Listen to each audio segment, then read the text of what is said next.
તો હેલો મિત્રો, સ્વાગત છે આપણી યુટ્યુબ ચેનલની અંદર। તો આપણા તમામ મિત્રો આવ્યા છે યુટ્યુબ ચેનલની અંદર, તો આપણું બધાનું હાર્દિક સ્વાગત છે।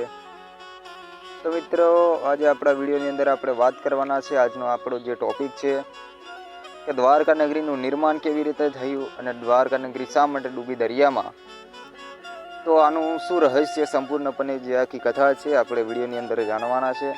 તો મિત્રો બન્યા રહેજો વિડીયોની અંદર। આપણે વિડીયોને વિગતવાર જોવાના છે, આની કથા જે સંકળાયેલી છે એ કથાને આપણે જોવાના છે। તો મિત્રો, દ્વારકા નગરી ગુજરાતની અંદર આવી છે। હાલની અંદર દ્વારકાનું જે મંદિર છે એ આપણા ગુજરાતની અંદર આવ્યું છે। આપણે સૌ જાણીએ છીએ દ્વારકા જિલ્લામાં દ્વારકાનું જે મંદિર છે એ ત્યાં છે। તો જે રીતે ઇતિહાસની વાત કરીએ, દ્વારકાની અંદર જે ઇતિહાસ સંકળાયેલો છે, આ ઇતિહાસ દ્વાપર યુગની અંદર ભગવાન શ્રી કૃષ્ણ જ્યારે નારાયણ કૃષ્ણ અવતાર લીધો ત્યારે ભગવાન શ્રી કૃષ્ણ પોતે મહાભારતનું યુદ્ધ હતું, તેમાં પાંડવો અને કૌરવો સાથે પર રહ્યા તેઓનું યુદ્ધ હતું। તે દરમિયાન તેઓની ખૂબ સારી એવી ભૂમિકા હતી અંદર, પરંતુ જે તે સમયે તે પોતે મથુરાની અંદર યુદ્ધો કરીને તેઓને એમ લાગ્યું કે હવે એક શાંતિપૂર્ણ એક માહોલ હોય, એવી એક જગ્યા હોય, તે શાંતિપૂર્ણ મારે રહેવું છે। ત્યારે ભગવાન શ્રી કૃષ્ણ દ્વારકા નગરીનું નિર્માણ કરવા માટેનું વિચાર્યું, અને દ્વારકા નગરી માટેનું જે એમનો વિચાર હતો, તેમની જગ્યા ક્યાં બનાવીએ, એવું કયું એવું સ્થાન છે કે જ્યાં આપણે શાંતિથી રહી શકીએ। તો ભગવાન શ્રી કૃષ્ણ દ્વારકા નગરી બનાવવા માટે શોધતા જગ્યા મળી, પરંતુ જ્યાં વિશાળ દરિયો હતો, આ વિશાળ દરિયામાં દ્વારકા કેવી રીતે બનાવવી, ત્યારે ભગવાન શ્રી કૃષ્ણ આ દરિયાને પ્રાર્થના કરે છે અને પોતે જે જગ્યા માંગે છે દ્વારકા નગરીનું નિર્માણ કરવા માટે, અને જે રીતે શરત થાય છે કે જ્યારે મારું આ કાર્ય પૂરું થશે, અવતાર કાર્ય, ત્યારે હું આ તમને જમીન છે એ પરત આપી દઈશ, તેવી શરતે આ દરિયાની જમીન ભગવાન શ્રી કૃષ્ણ દ્વારકા નગરીનું નિર્માણ કરવા માટે લીધી હતી।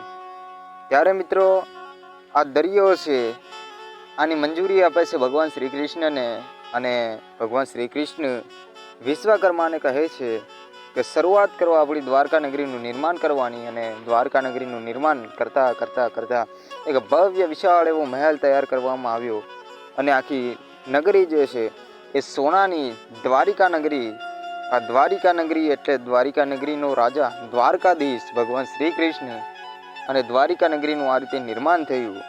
ત્યારથી મિત્રો દ્વારિકા નગરી તો નિર્માણ થઈ ગઈ, દ્વારકાધીશ તેમાં રાજ પણ કર્યું, રાજા ધીરાજ તરીકે રહ્યા।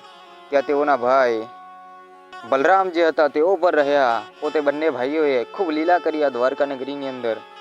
પરંતુ મિત્રો, એક સમય એવો પણ આવ્યો કે આ દ્વારકા નગરી, આખી સોનાની નગરી દરિયામાં ડૂબી જાય છે। તો આનું શું રહસ્ય છે આની પાછળનું પણ, તો એ પણ આપણે આ વિડીયોની અંદર જાણવાના છે। તો મિત્રો, આપણે જાણીએ છીએ કે ભગવાન શ્રી કૃષ્ણ જ્યારે મહાભારતનું યુદ્ધ હતું, ત્યારે આ યુદ્ધની અંદર તેઓ પાંડવોના પક્ષે લડ્યા હતા। તેઓ લડ્યા નહોતા, પરંતુ અર્જુનના પક્ષમાં ઊભા રહ્યા હતા, અર્જુનના સારથી બન્યા હતા। તેઓનો રથનો સારથી બનવાનું કામ ભગવાન શ્રી કૃષ્ણે કર્યું હતું, અને અર્જુનનું માર્ગદર્શન કરવાનું કામ કર્યું હતું।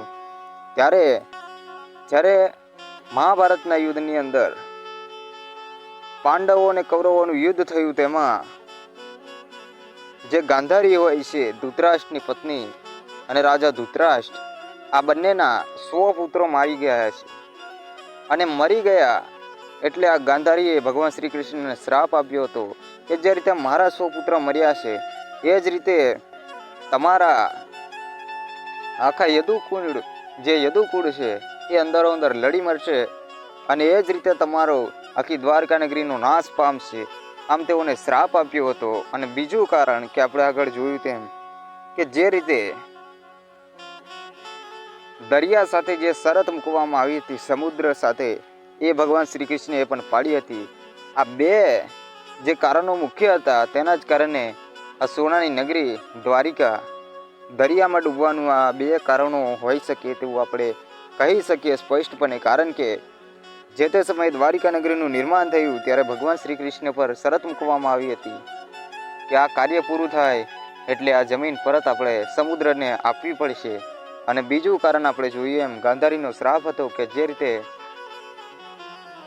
કૌરવ અને પાંડવો અંદર લડી મર્યા એ જ રીતે તમારો યદુકુળ પર અંદરો અંદર લડી મરશે અને આ જ રીતે તમારા આખા યદુકુળનો નાશ થશે અને તમારી દ્વારકા નગરી પણ આની અંદર ડૂબી જશે દરિયાની અંદર. તેઓને શ્રાપ મળ્યો હતો તેના જ કારણે મિત્રો દ્વારિકા નગરી ડૂબી હતી. તો આ જ રીતે આપણે બંને કારણો જોયા. તો વિડીયોની અંદર આ બે કારણો તમને કેવા લાગ્યા? વિડીયો તમને સારો લાગ્યો હોય તો વિડીયોને લાઇક કરજો. ચેનલમાં નવા આવ્યા હોય તો ચેનલને સબસ્ક્રાઈબ કરી લેજો. તો ચાલો મિત્રો મળીશું આપણે આપણા નેક્સ્ટ વિડીયોમાં. તો બધાને જય સીતારામ ને રાધે કૃષ્ણ.